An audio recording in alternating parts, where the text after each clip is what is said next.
Olá, professora Carla mais uma vez, biologia, para continuar a gente estudando aí e falando sobre a questão de compostos orgânicos, né? Então a gente já viu carboidratos, a gente já viu lipídios e hoje a gente vai ver as proteínas, né? Então quem são as proteínas, né?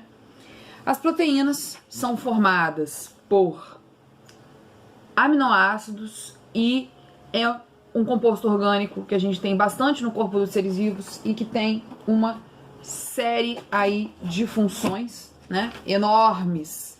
Se a gente olhar aqui a nossa lista, né, então ela tem função hemostática, de transporte, catalisadora, que são as enzimas, que são um tipo de proteína, estrutural, endócrina, receptora, reconhecimento, nutrição, defesa, contração, reparo e uma série de funções aí que as proteínas exercem no nosso corpo. O que a gente precisa saber? As proteínas são formadas por cadeias de aminoácidos, né? E essas ligações que os aminoácidos fazem para formar as proteínas são chamadas de ligação peptídicas ou polipeptídicas, dependendo da quantidade de aminoácidos que eu tenho na cadeia, né? Essas ligações elas acontecem por reação de condensação, ou seja, uma água é perdida nesse processo, e é uma ligação de uma amina com, né, o aminoácido tem um composto amino, um composto carboxílico, e cada molécula de aminoácido se liga a uma outra na ligação peptídica ou polipeptídica, nessa ligação de amina com carboxila, tá?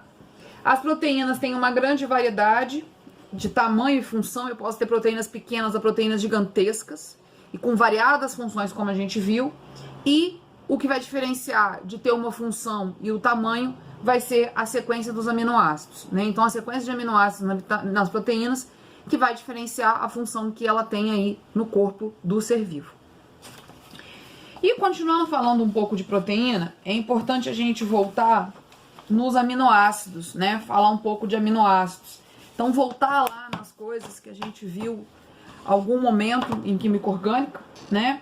Então, os aminoácidos, eles têm essa fórmula química, né? O grupo amino, o grupo carboxílico, o carbono no meio, o hidrogênio e o radical, né? Esse radical aqui é o que ele tá ligado, né? Que vai dar aí a função da proteína, né? Do aminoácido.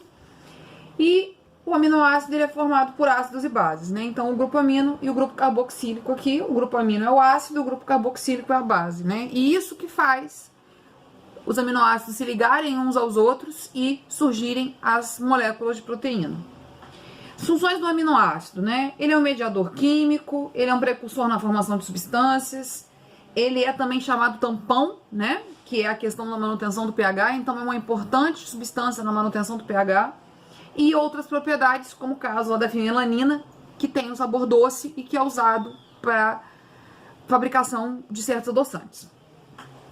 Uma coisa importante da gente saber, né, que é bastante cobrada em prova em alguns momentos, a gente tem aproximadamente na natureza 140 tipos diferentes de aminoácidos, sendo divididos em aminoácidos que são naturais ou dispensáveis, que são aqueles sintetizados pelo corpo, e os essenciais ou indispensáveis, que a gente só obtém eles através da alimentação, né? Essa questão da quantidade de aminoácidos dispensáveis ou indispensáveis, naturais ou essenciais, que cada organismo vai usar, tem uma variação entre espécies, né? Os animais não têm todos esses aminoácidos naturais e essenciais. Alguns dos animais só obtêm por dieta, né? Diferentes dos vegetais, que todos os aminoácidos são naturais, né? Todos eles conseguem sintetizar, eles não precisam de uma fonte externa de aminoácidos, tá?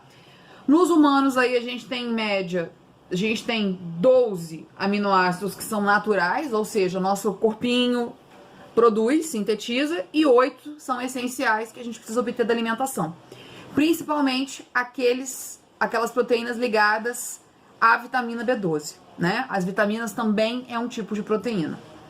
E aqui, né, discussão do momento aí é a questão das dietas vegetarianas, né? Já que a gente tira a proteína da carne, né? Então, Você precisa fazer uma reposição, porque justamente esses 8 aminoácidos essenciais que a gente precisa, a gente não obtém eles de uma forma tão grande e tão completa dos vegetais, né? Então, por isso a questão de precisar complementar, né? Alguns organismos, algumas pessoas precisam realmente complementar esses aminoácidos via algum remédio, né? Algum medicamento que tenham eles, né? Ou por uma complementação muito grande no consumo de oleaginosas e sementes. E voltando um pouco às proteínas, né? As proteínas, elas têm uma questão da estrutura, né? Que é importante, né? As proteínas, elas podem apresentar estrutura primária, secundária, terciária ou quaternária, né? A gente vai achar bastante, né? Aí as proteínas fazendo suas funções do formato terciário e quaternário, né? Que é como essa estrutura tá ligada, como enrola essa estrutura, né? E esse enrolamento com esses braços vão fazer as proteínas terem suas diferentes funções, porque elas vão conseguir se ligar, né? Às outras substâncias e às células por meio dessas dobras, né? Então, a estrutura primária, ela tem ligação covalente, é uma fita simples, né? A secundária, ela é por ponte de hidrogênio. Um exemplo aí de proteína secundária que a gente tem é a queratina, né? A queratina que a gente tem nos nossos cabelos.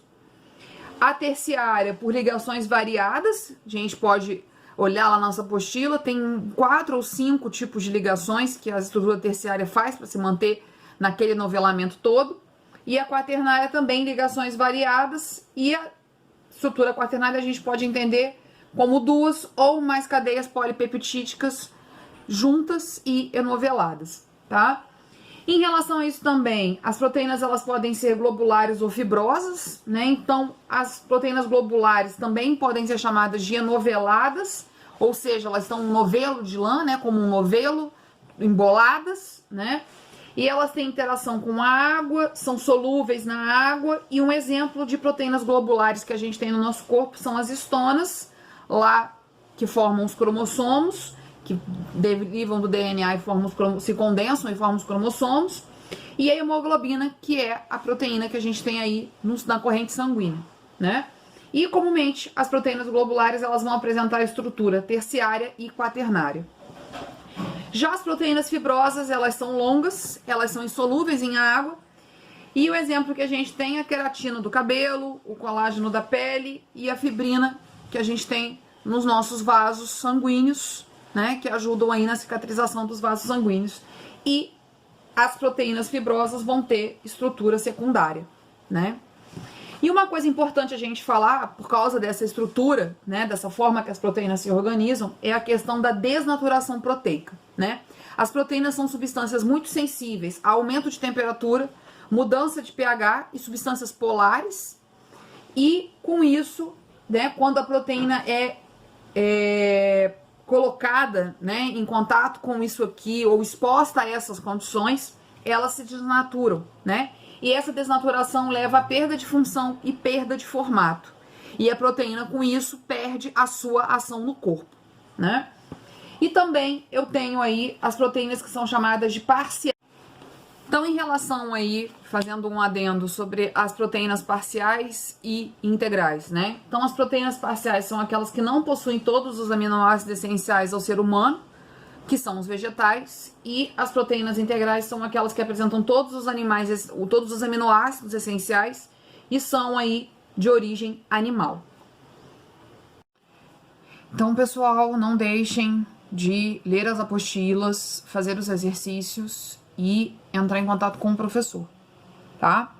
Participem do chat lá sobre os assuntos daqui a pouco e sempre quando vocês precisarem.